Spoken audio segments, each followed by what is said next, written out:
এই দেখো বেগুন ভর্তাটা জাস্ট এরকমই হবে, সাইড দিয়ে তেল বেরিয়ে গেছে, দেখেছো?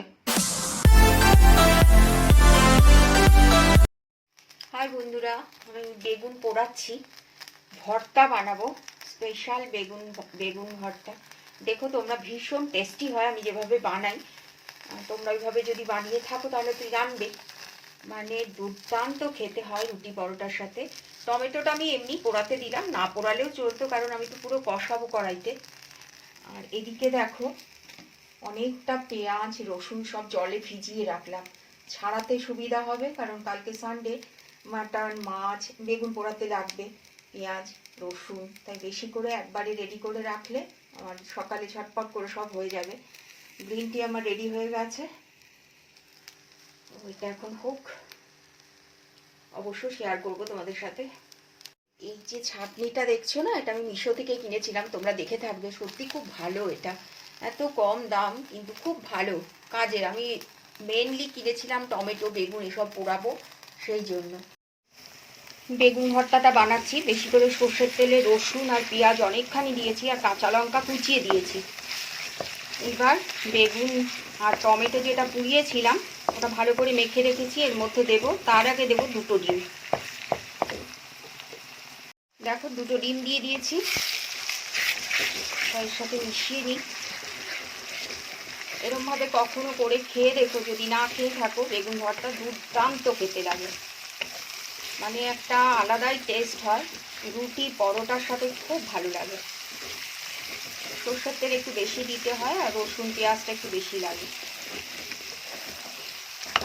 বেগুন ভর্তাটা দিয়ে দেবো, মানে যেটা মেখে রেখেছিলাম।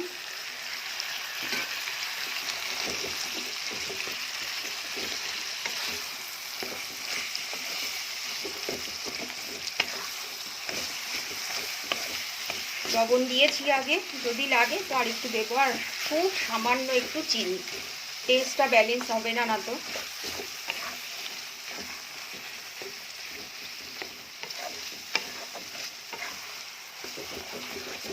এবার এটা যতক্ষণ পারবো কষাবো, যখন হয়ে যাবে না তখন অটোমেটিক্যালি গুটিয়ে আসবে, যত কষাবো ততই টেস্টটা বাড়বে। লবণ আরও দিলাম, আর সামান্য চিনি দিলাম, কারণ ডিম আছে তো, আর বেগুনে তো আমি আগে লবণ দেইনি, পেঁয়াজ ভাজার সময় লবণটা দিয়েছিলাম, এবার কষতে টাইম লাগবে। এর মধ্যে হলুদ আমি দেই না, তোমরা ইচ্ছে করে কাশ্মীরি মির্চ হলুদ এগুলো দিতেই পারো। দেখো তেল ছেড়ে দিয়েছে, ভালো করে না কষালে না এই রাখার পরে জল বেরোতো, সেই জন্য যতক্ষণ না তেল ছাড়বে ততক্ষণ অবধি কষাতে হয়, নিচে লেগে আসছে। এবার দিয়ে দেবো ধনে পাতা,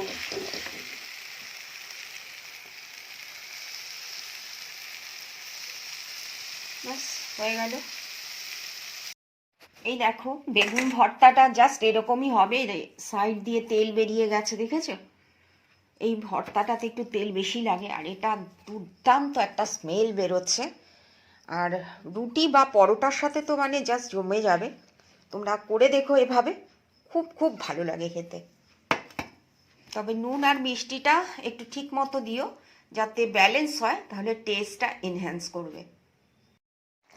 কাতলা মাছ রান্না করলাম ফুলকপি আলু দিয়ে, মাছটা দিয়ে দিয়েছি, বেশ বড় সাইজের মাছ ছিল, জ্যান্ত মাছ ছিল, বিরাট বড় মাছ ছিল। তো আজকে দু পিসই করলাম, একসাথে করলাম না, কারণ প্রচুর রান্না করেছি, আবার মাটনটা করব। হাই ফ্রেন্ডস, মাটন রান্না করছি, কষেও গেছে, আজকে শেয়ার করলাম না তোমাদের সাথে, আসলে এত বিজি ছিলাম যে পারলাম না। এখানে রয়েছে 1 কিলো 250 মাটন, কষেই এসছে, আর একটু হবে, আলুগুলো দিয়ে দিলাম, অল্প জল দেব।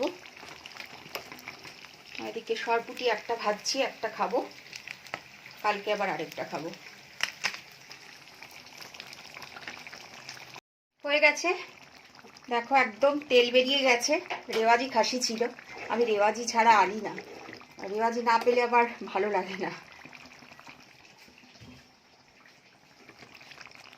একটু জল দিয়ে আলুটা সিদ্ধ হতে হবে, মাংস তো সিদ্ধ হয়ে গেছে। গরম জল দিলাম, গরম জল করে রেখেছিলাম।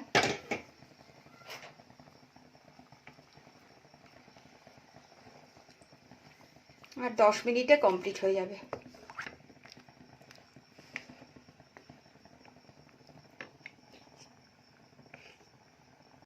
কমপ্লিট হয়ে গেল, গ্যাস অফ করে দিলাম। বাপরে কি দেখেছো চর্বির তেল বেরিয়েছে। এই রেওয়াজি খাসিতে না এরকম ভীষণভাবে তেল বেরোয়। তো জানি না কেমন খেতে হবে, আশা করি ভালো হবে।